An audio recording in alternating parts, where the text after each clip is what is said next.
9月21号，北京警方终于对于朦胧事件发声了，但这个通报的内容让人越看越觉得不对劲。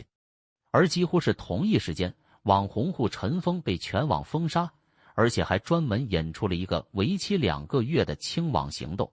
你觉得这是巧合吗？先说于朦胧这个事，警方的通报重点打击了3个造谣者，全都是女性，年龄在29到41岁之间。但你有没有注意到，真正在网上传播最广、杀伤力最大的那些传闻，警方压根就没提。什么传闻杀伤力大？就是那个制片人辛奇的真实身份，他和蔡奇的关系，和权贵圈的洗钱内幕，还有那个流传很广的说法，说于朦胧手里有个 U 盘，里面装着权贵洗钱的证据，几个人为了抢这个 U 盘，把他活生生开膛破肚。这些涉及权力核心的传闻，警方通报里一个字都没提。他们抓的3个造谣者，编造的都是什么被吊在高楼拔指甲、开膛破肚丢下楼这类比较血腥但相对简单的情节。而那些复杂的涉及影视圈洗钱、权贵关系网的高级传闻，他们都避之不及。为什么？因为那些复杂传闻的逻辑链条太清晰了，而且触及了中国影视圈洗钱这个真正的痛点。大家想想，中国影视圈洗钱是怎么运作的？套路其实不复杂，就是高报成本和高报收入2种办法。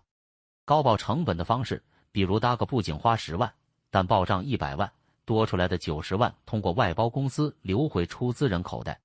高报收入就更简单了，刷票房嘛，大佬通过分散账号大量买票，虚增票房收入，钱在院线那里转一圈，扣了手续费又回到大佬手里。这套1990年代香港电影界就玩烂的招数，移植到中国大陆后变得更加猖獗。为什么有些明星成名了还要陪酒，还要现身？不是什么给面子的问题，而是这条黑色洗钱链把所有人都绑在一起了，势力太大，一般明星根本挣脱不了。现在我们再看户陈峰的被封杀，这就更诡异了。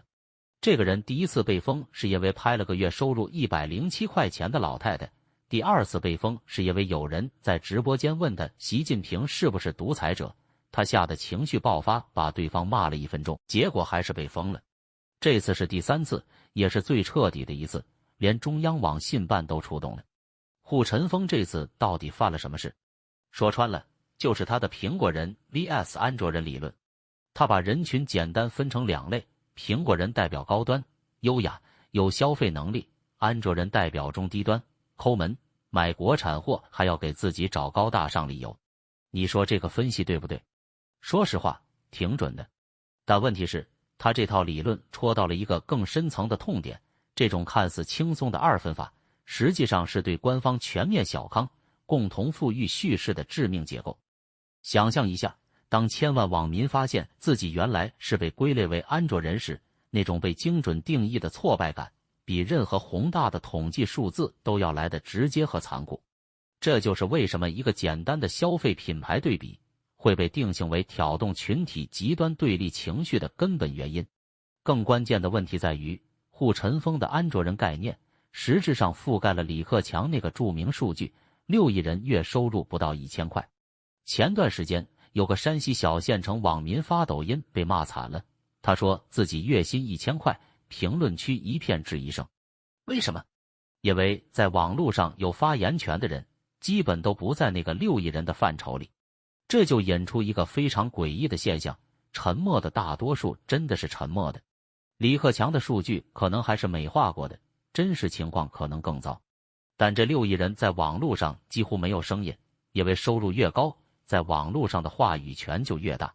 所以你在中国刷到的都是月薪3000都活不下去这种段子，而真正月收入几百块的人就像不存在一样。而讽刺的是，习近平说中国已经做到全面脱贫了，但敢这样说的国家只有中国。那么历史上有没有类似的情况？当然有。1960年代苏联的一个现象特别值得玩味。当时苏联官方一直宣传经济建设的辉煌成就，但普通民众却不得不排队购买基本生活用品。于是民间出现了一种黑色幽默，把商店里的商品分为有的和没有的2类。这种看似无害的调侃，却成为了苏共最恐惧的声音，因为他用最简单的方式揭穿了官方宣传与现实之间的巨大裂痕。护陈峰的苹果人和安卓人理论，本质上就是这种黑色幽默在新时代的中国版本。1929年美国大萧条前夕也是如此，纽约的报纸天天报道股市繁荣，经济向好，华尔街的精英们觥筹交错，但中西部农民已经破产多年，工厂工人失业率高企，媒体和现实完全脱节，直到股市崩盘，所有假象才被戳破。中国现在的情况更微妙，网络上的苹果人掌握话语权，他们的生活确实不错，所以网络上看起来一片繁荣。但那6亿安卓人的真实生活呢？山西小县城的1000块月薪，107块养老金的老太太，这些才是真相。现在让我们把这2个事件放在一起看。于朦胧事件激起这么大风暴，被抓的3个造谣者全是女性，年龄都不小，根本不是什么躺平青年。这说明什么？说明那些复杂的洗钱传闻已经跨越了好几层社会屏障，触及到了过去八卦消息不容易触及到的人群。67万条声讨评论，这个数字背后代表着民众对官方定性的根本不信任，代表着人们不再愿意接受喝酒坠楼这种苍白的解释。更关键的是，参与这场声讨的并不是传统意义上的躺平青年，而是包括40岁中年妇女在内的各个年龄段的人群。这说明这种不信任已经跨越了代际界限，成为了一种全民共识。这种现象在中共历史上是极其罕见的。过去，即便民众对具体政策有不满，但对官方权威的基本信任还是存在的。大多数人会选择相信组织会给个说法。但现在不同了，人们的第一反应是质疑，是挖掘，是寻找被掩盖的真相。而护陈峰的被彻底封杀，标志着中国互联网空间从扭曲走向了死亡。他没办法直接讨论贫富分化，只能扭曲成安卓 vs 苹果的品牌对立，但现在连这种讨论都不被允许了。要知道，这个人已经极其谨慎了，他在直播中一遇到政治问题就立即掐麦，对习近平相关的提问反应激烈到近乎歇斯底里。即便如此小心翼翼，最终还是被彻底封杀。这说明了什么？说明在当前的环境下，任何触及社会现实的讨论，哪怕包装的再巧妙，都会被视为极端言论。这让我想起魏玛共和国末期的情况。当时德国的主流媒体还在讨论艺术和哲学，知识分子还在争论左派右派，但底层民众的绝望已经积累到了临界点。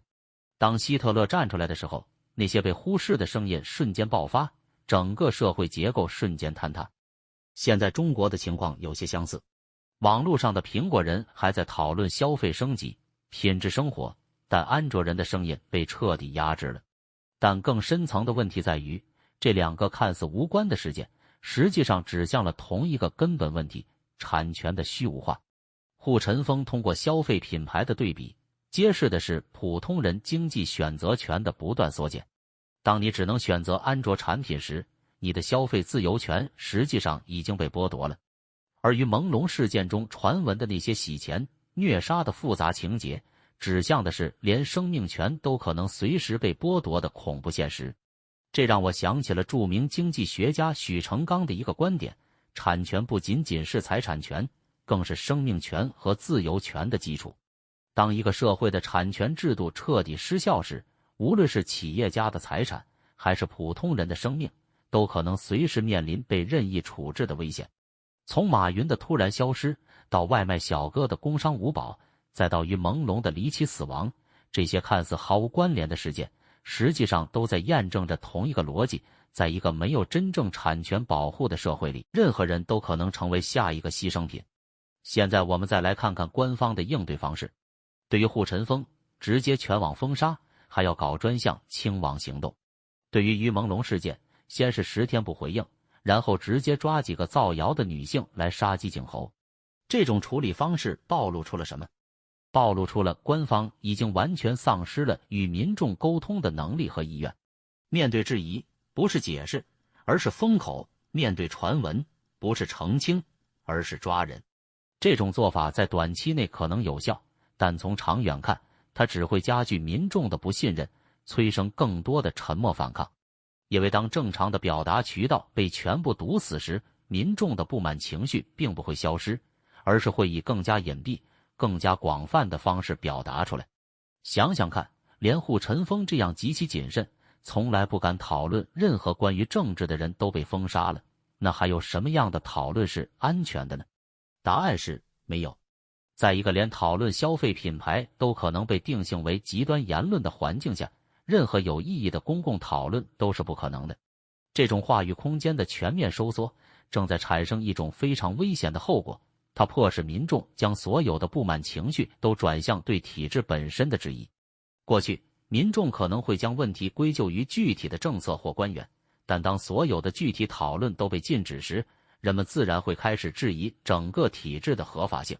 这就是为什么于朦胧事件会引发如此广泛共鸣的深层原因，它成为了民众宣泄对整个体制不满的一个出口。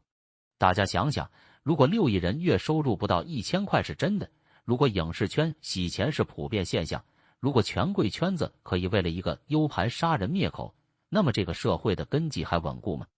苏联解体前也出现过类似情况，官方媒体还在宣传社会主义建设成就，但底层民众已经对体制彻底失望。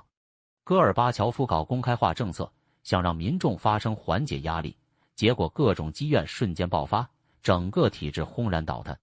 中国现在的做法恰恰相反，拼命压制声音，不让任何真相浮出水面。于朦胧事件的6个当事人据说已经全部离开中国，这种通天背景让人细思极恐。如果真的有这样的权利可以让涉案人员随意出境，那这个案子背后到底涉及什么？历史告诉我们，压制声音从来不能解决问题，只会让问题积累得更加严重。1989年东欧剧变时，那些看似稳固的社会主义国家几个月内就土崩瓦解。为什么？因为真相被压制得太久了，一旦有个缝隙，所有问题就会像洪水一样涌出来。1980年代的苏联也曾经面临过类似的危机。当时苏联民众对官方宣传的不信任已经到了登峰造极的程度，以至于出现了一个著名的政治笑话：真理报上没有新闻，新闻报上没有真理。这种普遍的犬儒主义情绪成为了苏联解体前最重要的社会心理基础。更让人警惕的是，这种沉默反抗正在呈现出新的特征。过去的民众抗议往往集中在经济诉求上，比如下岗、征地、拆迁等等。但现在的情况不同了，民众开始从更加根本的层面质疑体制的合法性。他们质疑的不再是具体政策的对错，而是整个信息控制体系的可信度。这种质疑一旦形成，就很难逆转，因为它不需要组织，不需要领袖，甚至不需要明确的政治纲领，它只需要一种共同的心理状态，对官方话语的根本不信任。现在的中国正在走向一个危险的临界点。网络上的苹果人越来越与现实脱节，他们以为这就是全部的中国。但安卓人的沉默不代表他们不存在，不代表他们没有不满。当这种不满积累到一定程度时，会发生什么？中共统治下的社会的裂痕正在加深，而官方的应对方式是掩盖裂痕，而不是修补裂痕。但裂痕不会因为被掩盖就消失，它只会在地下继续扩大，直到某一天突然爆发。现在护陈峰被封杀，引出了一个清网行动，要整治挑动群体极端对立情绪。但对立情绪本来就存在，护陈峰只是把它说出来而已。现在连说都不让说了，那这种对立就会自动消失吗？当然不会，它只会在暗处继续发酵。可能是下一个于朦胧，可能是下一个护陈峰，也可能是某个我们想象不到的事件。但可以肯定的是，只要根本问题不解决，这种爆发就不会停止。中国现在需要的不是更多的清网行动，而是真正的对话和沟通。需要让那6亿安卓人有发声的渠道，需要让真相有浮出水面的可能。历史的经验告诉我们，所有试图用暴力和封锁来维持稳定的政权，最终都走向了不稳定。苏联如此，东欧各国如此，阿拉伯之春中的那些政权也是如此。从于朦胧事件和护陈峰被封这2件事来看，中国能例外吗？答案恐怕是否定的。这个国家正在朝着一个非常危险的方向滑行，而独裁者似乎还没有意识到这种危险的真实程度。当他意识到的时候，可能一切都已经太晚了。